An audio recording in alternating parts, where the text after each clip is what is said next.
friends, today we're going to be doing a video that I am calling Palette Royale. This is basically going to be, whoa, my voice went really weird right there. This is basically going to be comparing two palettes. Well, this one is actually three palettes. The main palette in question is the brand new Naked Reloaded, which is basically what I thought originally was supposed to be the replacement for the Naked palette. I kind of thought this was a way for them to rebrand and redesign the Naked palette because the packaging is really, it's really dated. It's this fuzzy, like velvety material. This is a brand new one, but what would happen is it would get really gross. Metallic letters would kind of fade away and they'd come off, and it just is not as sleek as some of the newer Naked palettes are. So then they released Naked Reloaded. I believe it came out on Monday. It was announced a couple weeks before. There's a couple things that I just want to talk about with the packaging before anything else. I'm really kind of surprised about because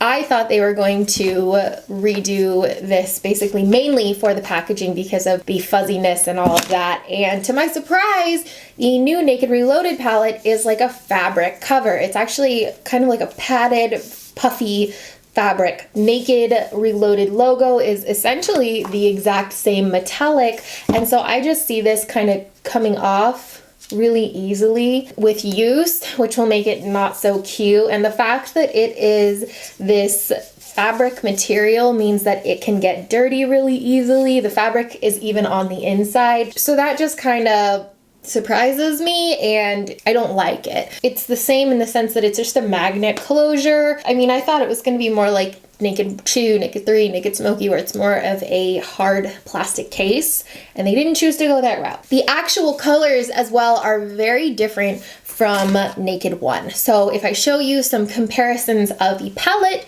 you could see that Naked 1 is very cool toned. The original Naked palette's very, very cool toned. There's a lot of taupes. Overall, it's quite cool toned. There are some colors that are on the warmer side, but for the most part, the shades here are very cool toned. And when you look at Naked Reloaded, it's much, much warmer. Even the shades that are similar to the ones in the original Naked palette are sort of a warmer version of the ones that you see in the Naked palette. I did some side-by-side comparisons so you can see swatches of the Naked palette and of Naked Reloaded, so you can kind of see the difference here. And you could definitely just see from looking at this how much warmer Naked Reloaded is compared to the original Naked palette. I know when Urban Decay launched this and they were talking about it, they said that it is 12 new shades, and that is true. There's some shades here that are very much inspired by shades from the original Naked palette. When I do swatches of these similar colors next to each other, you can really see what I'm talking about in the sense that they might look kind of similar in the pan, but when you swatch them, you really see that undertone difference and you really see how much cooler the original Naked palette is in comparison to Naked Reloaded. I joked about how this should have been called Naked Resurrection because it was just a replacement for the original Naked palette, but I was wrong because the undertones here make them vastly different, and Naked Reloaded can't just replace the Naked palette. I also really like that the Naked Reloaded palette does not have a brush. Usually the Naked palettes come with a brush, and I find that I always lose it. This is just me personally, personal preference. I always lose it, and then it's just this empty space. So I kind of like that it doesn't have it. And I also really like that they chose to do different sized pans, and they did it in a really subtle way, which I think is awesome, because a lot of the times when a palette has different sized pans, it's really obvious and it's not cute. The way that they did it here is the two end colors on both the left and the right side are larger. I'm sure they did some research and they found out what colors people were running out of most, and then they bulked up the size on those. I think that's a really clever idea because when we have a palette, there's always that one color or two colors that are going to hit pan before anything else. So I do think that that's really clever. On top of comparing this to the original Naked palette, I had requests to compare it to the Anastasia, Beverly Hills, ROYALE's Sultry palette. This was not something that I had. I went to Ulta to go get it. They didn't have it, so I had Paul go get it when he was out. And honestly, I don't care what anyone says, and I've been so guilty of this, and it's something that I never really realized or really thought about until now, but influencers are so guilty of not paying attention to how much things cost when you get them sent in the mail. Sultry costs $50, and that's insane. This is why I'm like low buy for this year, because this is crazy to me. Let's get back on topic. So when I opened the Sultry palette, I immediately saw why, I'm assuming why people were wanting comparisons with Sultry. And that's because each of these palettes have a pretty bold pink shade in them. A poppy shade, I'm gonna say, like an orangey reddish color. And that would be the main thing that really makes you go, oh, okay, these palettes are similar. But when I put them next to each other and I blocked out the poppy shade, I still saw some similarities. So we're gonna compare that right now. For that, I'm gonna show you my swatches of both of these palettes so you can kind of see. The only thing that isn't here is Noir, which is the black shade from the Sultry palette, and that's just because I ran out of space on my arm. So then some of the shades that are similar, I swatched next to each other, and the main differences that I found, the Anastasia palette, the shimmer is much more prominent and the glitteriness in it shows a lot more, where it's a lot more subdued in Naked Reloaded. Sultry has a lot more mattes, and they are true mattes. The mattes in Naked Reloaded, all except for maybe one or two, have this fine pearl in them, and this isn't a bad thing. At least I don't think so, because it's not something that really shows up when you apply the colors to your eyes. It's more so there to help with blending. This is something I really noticed because the Anastasia mattes, they grabbed a lot easier and didn't move, and they were a lot harder to kind of blend out. So they require a lot more care, but they are more pigmented. Overall, I think that these two definitely are similar enough that you don't need both.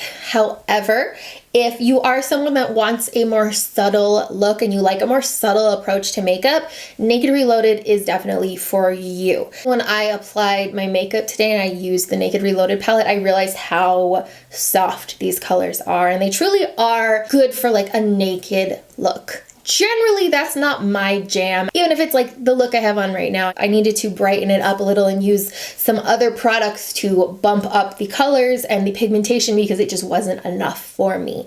Where with the Anastasia palette, everything is more amped up. There is more sparkle, there is more glitter, and that metallic-y kind of finish. The mattes are more pigmented. So while it will probably require more work, you have to take a little bit more care, I think, with the Sultry palette, because those mattes are a little bit harder to work with, but they have more color payoff, where Naked Reloaded is more for a wider range of people and is easier to work with, but the pigmentation is less. After doing all of this investigating, I decided, of course, I need to try out the palette. So I did the look I have on. This is actually the second look that I did. The first look I did, I kind of had an idea in my head, was kind of playing around with it, and it did not work out so well.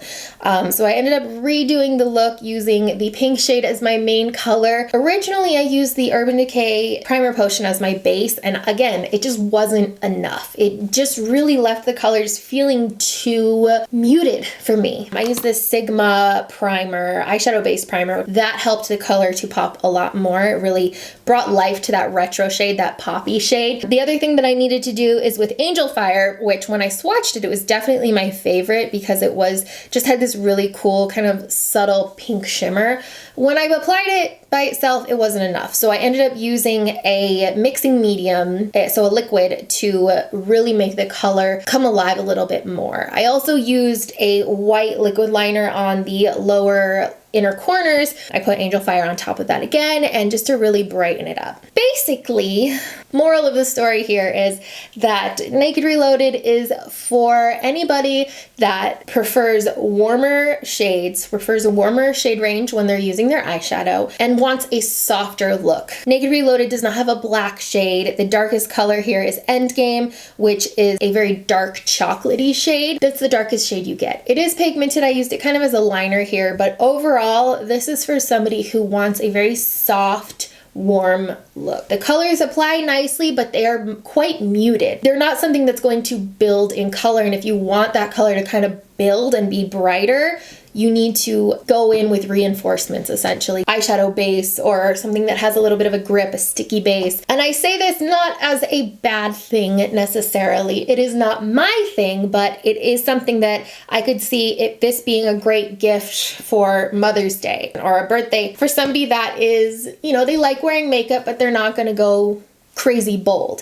I mean, the Anastasia Sultry palette, this is going to be super duper intimidating for somebody who likes to wear makeup but doesn't want the makeup to be like the main focus, if that makes sense. Because a lot of these are so pigmented, you barely swatch them and they're just so shimmery and they're so bold. That's not for everybody.